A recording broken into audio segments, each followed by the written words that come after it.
Top quality और consistent performance के लिए सिर्फ सिल्वर पंप नाम याद रखना। ಈಗ ದೇಶದ ಪ್ರಮುಖ ಸುದ್ದಿ ನೋಡೋಣ ನ್ಯಾಷನಲ್ ಟಾಪ್ 9 ನಲ್ಲಿ. ಹನಿಮೂನ್ಗೆ ಹೋಗಿದ್ದ ವೇಳೆ ಪತಿ ರಘುವಂಶಿಯನ್ನ ಸೋನಂ ಹತ್ಯೆ ಮಾಡಿದ್ಲು. ಹಂತಕಿ ಸೋನಂ ಮತ್ತು ಪ್ರೇಮಿ ಸಂಜಯನ ಕಸ್ಟಡಿಗೆ ನೀಡಲಾಗಿದೆ. ಉಳಿದ ಆರೋಪಿಗಳನ್ನ 14 ದಿನ ನ್ಯಾಯಾಂಗ ಬಂಧನಕ್ಕೆ ಕೋರ್ಟ್ ಒಪ್ಪಿಸಿದೆ. ಅಹಮದಾಬಾದ್ನಲ್ಲಿ ಅಪಘಾತಕ್ಕೀಡಾದ ಏರ್ ಇಂಡಿಯಾ ವಿಮಾನದ ಬಲ ಇಂಜಿನ್ ಅನ್ನು ಮಾರ್ಚ್ 2025ರಲ್ಲಿ ದುರಸ್ತಿ ಮಾಡಲಾಗಿದ್ದಂತೆ ಎಐ 171 ದುರಂತಕ್ಕೆ ಇಂಧನದಲ್ಲಿ ಮಾಲಿನ್ಯ ಕಾರಣ ಅನ್ನೋ ಅನುಮಾನ ಮೂಡಿದೆ. ಅಹಮದಾಬಾದ್ ವಿಮಾನ ದುರಂತ ಸ್ಥಳದಲ್ಲಿ ಬರೋಬ್ಬರಿ 800 ಗ್ರಾಂ ಚಿನ್ನಾಭರಣ, 80,000 ರೂಪಾಯಿ ನಗದು ಸಿಕ್ಕಿದೆ. ಇನ್ನು 215 ಜನರ ಡಿಎನ್ಎ ಮ್ಯಾಚ್ ಆಗಿದ್ದು 198 ಮೃತದೇಹಗಳನ್ನು ಹಸ್ತಾಂತರಿಸಲಾಗಿದೆ.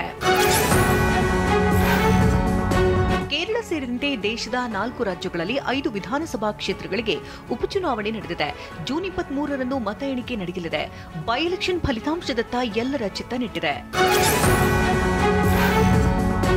ಮಹಾರಾಷ್ಟ್ರದಲ್ಲಿ ಸುರಿದಂತ ಮಳೆಗೆ ನೀರು ದೇಗುಲಕ್ಕೆ ಎಂಟ್ರಿಯಾಗಿದೆ. ಛತ್ತೀಸ್ಗಢದಲ್ಲಿ ಟ್ರ್ಯಾಕ್ಟರ್ ಬ್ಯಾರೇಜ್ ಮೇಲೆ ಸಿಲುಕಿದ ಘಟನೆ ನಡೆದಿದೆ. ಗುಜರಾತ್ನಲ್ಲಿ ಮಳೆ ನೀರಿನಲ್ಲಿ ವಾಹನ ಕೊಚ್ಚಿಕೊಂಡು ಹೋಗಿದೆ. ನಟಿ ಕರಿಷ್ಮಾ ಕಪೂರ್ ಮಾಜಿ ಪತಿ ಸಂಜಯ್ ಕಪೂರ್ ಹೃದಯಾಘಾತದಿಂದ ಮೃತಪಟ್ಟಿದ್ದಾರೆ. ನವದೆಹಲಿಯಲ್ಲಿ ಅಂತ್ಯಕ್ರಿಯೆ ಮಾಡಲಾಗಿದೆ. ಬಹುಕೋಟಿ ಕಂಪನಿ ಸೋನಾಕಾಮ್ ಸ್ಟಾರ್ನ ಉತ್ತರಾಧಿಕಾರದ ಬಿಕ್ಕಟ್ಟನ್ನ ತಂದಿಟ್ಟಿದೆ. ಮಹೀಂದ್ರ ಥಾರ್ ಜೀಪ್ನಲ್ಲಿ ಯುವಕರು ಡೆಡ್ಲಿ ಸ್ಟಂಟ್ ಮಾಡಿದ್ದಾರೆ. ಡೆಹ್ರಾಡೂನ್ನಲ್ಲಿ ಜೀಪ್ನ ಬಾಗಿಲ ಬಳಿ ನಿಂತು ಹುಚ್ಚಾಟ ಮೆರೆದಿದ್ದಾರೆ. ಪೊಲೀಸರು ಯುವಕರನ್ನ ವಶಕ್ಕೆ ಪಡೆದಿದ್ದಾರೆ. ಉತ್ತರ ಪ್ರದೇಶದ ಮಥುರಾದಲ್ಲಿ ಯುವಕರ ಗುಂಪು ಟ್ರ್ಯಾಕ್ಟರ್ ಚಾಲಕನಿಗೆ ಥಳಿಸಿದೆ. ವಿದ್ಯುತ್ ಕಡಿತದ ವಿರುದ್ಧ ಜನ ಪ್ರತಿಭಟಿಸ್ತಾ ಇದ್ದು, ಈ ವೇಳೆ ಮೇವು ತುಂಬಿದಂತಹ ಟ್ರ್ಯಾಕ್ಟರ್ ತಂದಿದ್ದಕ್ಕೆ ಕಪಾಳ ಮೋಕ್ಷ ಮಾಡಿದ್ದಾರೆ.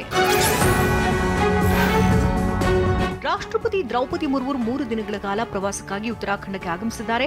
ಡೆಹ್ರಾಡೂನ್ ವಿಮಾನ ನಿಲ್ದಾಣದಲ್ಲಿ ಮುರ್ಮು ಅವರನ್ನ ರಾಜ್ಯಪಾಲ ಲೆಫ್ಟಿನೆಂಟ್ ಗುರ್ಮಿತ್ ಸಿಂಗ್ ಬರಮಾಡಿಕೊಂಡರು.